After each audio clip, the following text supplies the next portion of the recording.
Why the Galavrck are no more. Lanha, looking around the council chamber. The 50-odd races looked uncomfortable as they waited. The ambassador of the Larashi stood at the podium. By every account of her people's greatest minds, stated that he and all his race should be enslaved by now, and yet here he was despite all calculations. What's more, he was asking for a race. They met while at war with the Zandir race, to be allowed into the council. The Larashi had stated that these humans, as he called them, had apparently been the ones to help them win the war, and what more all they asked for in return be introduced to the rest of the council. Odd, she thought, for a race to have effectively thrown a war of annihilation into a complete victory for the would-be loser, and only ask for an introduction, was absurd. The humans are a kind, helpful race and are eager for peace. I and my race do believe that the human race will offer many wonderful things to the council and the galaxy as a whole. Larashi spoke. Glancing about to the room, his eyes landing on her, she felt like he wanted to say something, but continued on his speech. To quote a human phrase, that they will seek out life, liberty, and the pursuit of happiness with an energy that will leave us dizzying. But I am not their ambassador, so allow me to introduce Ambassador Davian Smith to the stand, Larashi said, and he gestured to the door. Almost no cue, the door opened, and a human walked in, dressed in textiles that covered most of this form. Not that impressive, she snickers to herself. It was barely her height, only about 6 units tall. 4 limbs ended in fingers, and a patch of red fur on his head. Smooth, soft-looking skin, resting on what she could assume was an endoskeleton. She reached down for her translator. Of course she would need it to understand this human. "Thank you, Ambassador Thalsnik," the human said in Galactic Common. "Oh, it speaks," she thought. "And thank you for taking the time to speak to me, esteemed members of this council. I am here this cycle to request membership to this grand body so the Terran Union would gain the support of this council," it said, as is it curled communication orifice at them. "Friendly signal," her translator informed her. "I will be frank and forward. Humanity's first steps into the stars was not a good one for us." He shifted slightly. Discomfort, good, it knows its place. "We had stumbled into a war. The war was between the Larashi Star Conclave and the Zandir Empire. It was a mistake. We had no hand in the war." It paused again. Sadness. However, the Zandir Empire had refused our attempts to rectify our mistake, and so we began to defend the small part of this great galaxy that we had claimed. We believed that in time this war will end, and we could call out and clear the air. It glanced over to her left. "Hate, what is it looking to?" She followed its gaze. It was affixed on the Zandir ambassador. "Is he cowering?" she asked inwardly. The Zandir were a proud warrior race, more than a match for most races, not so much hers, but most of the races at the council. Yet it was. A Zandir shrunk down, tucked in his neck and folded the frills of the crown. Even in hopeless engagement with her people, the Zandir soldiers didn't react like this, and to a new race to the galaxy. "Fools!" she scoffed to herself. This race was like no other race that hadn't come before. The human continued. "We, the Terran Union, have found war amongst the stars, and we feel only sorrow. To see such wonder and yet be crushed by disappointment is terrible. When the Larashi came, we believe ourselves doomed. We awaited their ships to attack and prayed to our goddess for deliverance for this fate." Its gaze shifted to the Larashi ambassador, camaraderie. "It's friends with the Larashi, they are doomed. And yet the Larashi asked if we needed help. We found hope that day. And so, humanity made a singular vow that day and in one voice asked them to take us to the stars. Humanity is still in the beginning stages of FTL, and we are still mastering shield technology. Our few ships, the ones we have, are being retrofitted to support these new advancements made with the help of the Larashi. However, we have to ensure that 2 things about humanity is made clear, and it is not without reason. That reason applies to both of what I would like to address before this council," it said sorrow. "Humanity has by 2 things, 2 messages we would like for you to understand. Before I state what they are, I would like to address why they are so." It plugged in a data chip into the podium and moved it hand, sending her and everyone a file. "Humanity has laws in regard to warfare and how it should be conducted. We humans don't like war. We believe that it is in everyone's best interest to agree to the document I have just sent you." "Oh, how nice. A new toy for the Empire to shred at home," she muttered. Beep beep. And someone has agreed to its requests. Let's see. She looked at the document and rubbed her eyes in amazement. The first signature was from Zandir. Beep beep. And then Larashi. This document is a rectified agreement to the terms of war and how it should be conducted, amended to include all sapient life. I will summarize as it is long. In essence, it states that the only people to be attacked or harmed in war are to be solely combatants, and attack against non-combatants is a breach of these rules. Furthermore, any use of the later stated forms of war are also in breach of these rules. In the event that either of these rules are broken, the offended nation can disregard this rule and engage in total war. It stopped again, taking a long pull from its water. Also, with our armed forces, we have a role called medic. These soldiers are to be considered non-combatants and are not to be harmed. If one is harmed or attacked, no mercy will be shown to the attacker or to his skio. It stopped regiment. It looked around the chamber as others read the document. And so I will lay before the reason for this document. During the war between the Zandir and Larashi, an orbital defense cannon fired on a Zandiran scout ship, believing it to be an asteroid on a collision course with our colony, on the planetoid YS-53, Ganymede. It exclaimed, "Pain, it is in distress over a colony weak," she shuddered. The colony soon learned of their mistake and contacted our home world and began to learn all we could form their databank. When the Zandir fleet arrived, a message was sent to them, and it read, as such, "We deeply regret the loss we have caused and hope that you do not look badly upon humanity. We ask for your forgiveness and ask that you show mercy." This message was sent 4 times as their fleet approached our colony. We did all we could with our limited technology.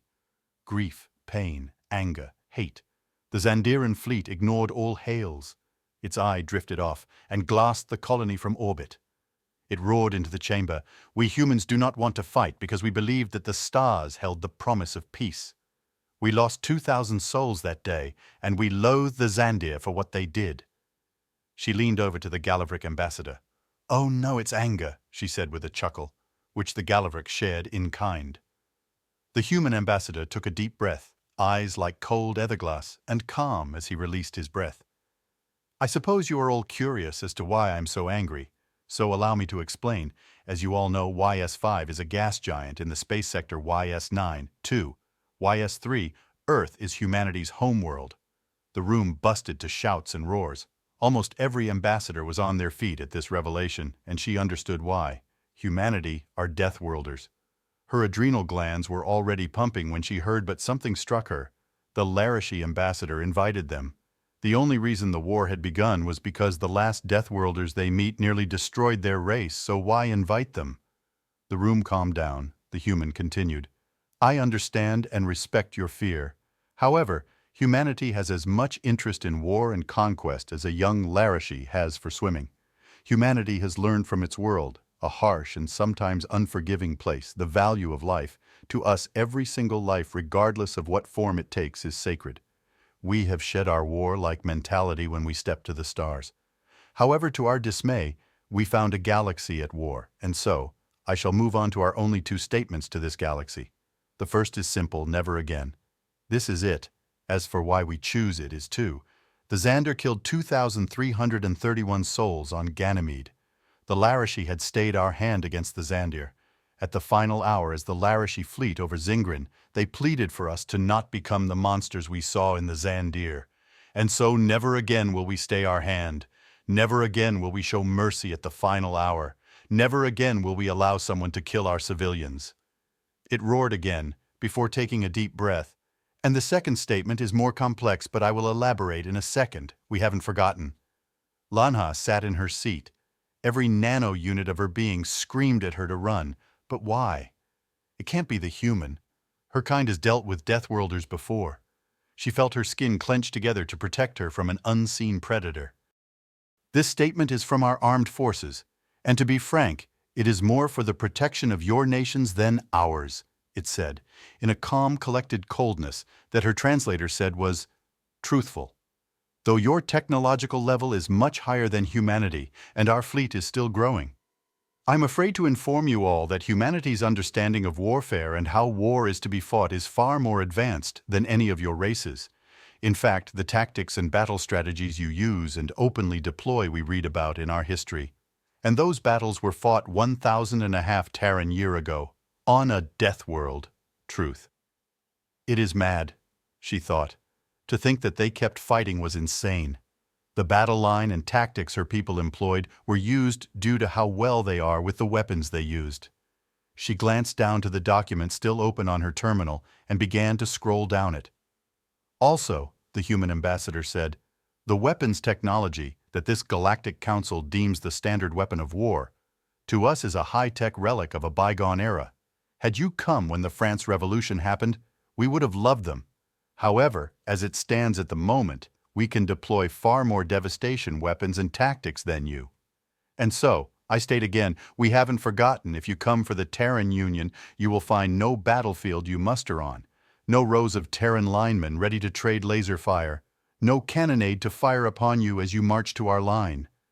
You will be fighting us as we had fought when our planet began to die on us. The chamber was still. It was unnerving. She looked to the Xandir ambassador, only to see he had shrunk so much in his seat that he was practically falling to the floor. Then she looked to the Larashi. His feathers stood on ends, his eyes wide and snout raised ever so slightly. Joy. He was happy. She could not let this human's insulty to her people's way of war go unanswered. And she gathered her thought, how dare you? A booming roar formed the Galavrck ambassador.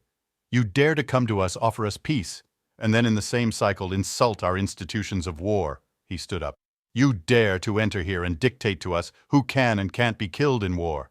He boomed as he stepped towards the human. You dare to challenge us with war, to threaten us. The Galavrck towered over the human, his forearms behind his back, ready to strike the human. This will do. We can watch and learn, and then after the Galavrck start fighting, we will strike. She giggled. It would be easy to form a tactic after the opening battles of this war a few times. I do, bellowed the human, almost as low as the ambassador. I dare because I know war. I have witnessed the war Xander unleashed.